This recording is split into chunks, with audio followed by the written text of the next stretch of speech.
अस्सलाम वालेकुम जी। कैसे हैं सब लोग? उम्मीद करती हूँ सब खैरियत से होंगे। अल्लाह पाक सबको अपने हिफ्ज़ व मान में रखें। आज बहुत ही मज़ेदार सी और डिफरेंट सी बीफ तंदूरी टिक्का की रेसिपी लेके आई हूँ आपके लिए। तो चलें बिस्मिल्लाह करते हैं। 400 ग्राम मैंने ले लिया है बीफ, अंडरकट इस्तेमाल कर रही हूँ, आप नॉर्मल बीफ भी ले सकते हैं। और 1 टेबलस्पून मैंने डाल दिया इसके अंदर लेमन जूस, आधा टीस्पून जाएगा नमक और 1 टीस्पून जाएगा अदरक लहसुन का पेस्ट। तीनों चीज़ें डालने के बाद अच्छे से इनको मिक्स करेंगे और तकरीबन आधे घंटे के लिए हम इसको मैरिनेट होने के लिए रख देंगे। जी आधा घंटा गुजरने के बाद अब मैं डाल रही हूँ 1 टीस्पून तक लाल मिर्च का पाउडर और ये चला गया गरम मसाला पाउडर 1/4 टीस्पून। नमक चला गया 1/4 टीस्पून क्योंकि हमने पहले से भी इसमें डाला हुआ है नमक। ये चला गया जी मीट टेंडराइज़र, ये डालने से गोश्त जो है वो थोड़ा जल्दी गल जाता है। और सूखा धनिया पाउडर 1 टीस्पून, 1 टीस्पून ज़ीरा पाउडर और 1 टीस्पून चाट मसाला पाउडर।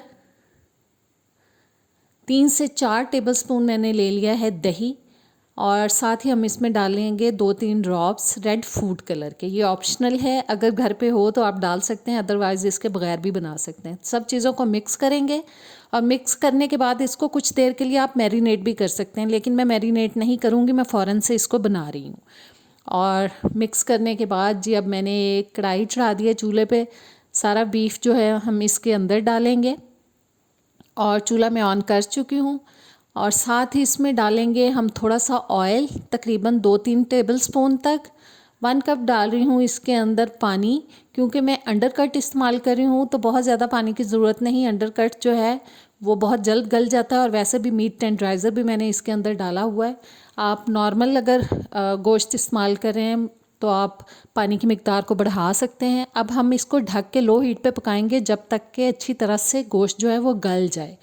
और बस जी लो हीट पे मैंने इसको पका लिया है। 2-3 मिनट मैं इसको थोड़ा भूनूंगी ताकि गोश्त की स्मेल चली जाए। उतनी देर में अगर मेरे चैनल पे आप नए हैं, सब्सक्राइब नहीं किया तो प्लीज़ सब्सक्राइब करें, बेल के बटन को प्रेस करें ताकि सारी वीडियोस आप तक आती रहें। वीडियो अच्छी लगे तो लाइक और शेयर भी कर दीजिएगा।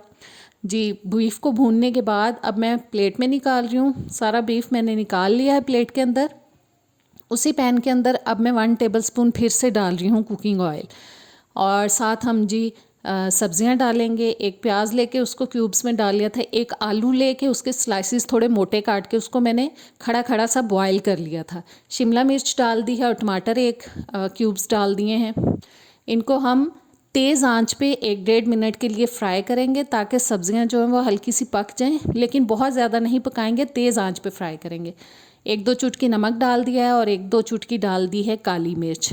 बस इसको थोड़ा सा पकाते हैं तेज़ आंच पे और थोड़ा सा बस फ्राई करने के बाद अब हम इसमें शामिल करेंगे बीफ, जो कि हमने एक प्लेट में निकाल लिया था और बीफ तो ऑलरेडी पका हुआ है। और बस मज़ीद थोड़ा सा इसको आधा मिनट के लिए पकाएंगे ताकि अच्छे से जो मसाले हैं सब्जियों पे भी लग जाएं और ज़बरदस्त सा हमारा बीफ तंदूरी टिक्का अब पक चुका है तकरीबन। आंच मैंने कर दी है बंद। अब मैं इसके अंदर एक रख रही हूँ कोयला और इसको हम देंगे जी कोयले का धुआं, क्योंकि ये तंदूरी टिक्का है तो लिहाजा तंदूरी फ्लेवर तो इसके अंदर आना चाहिए।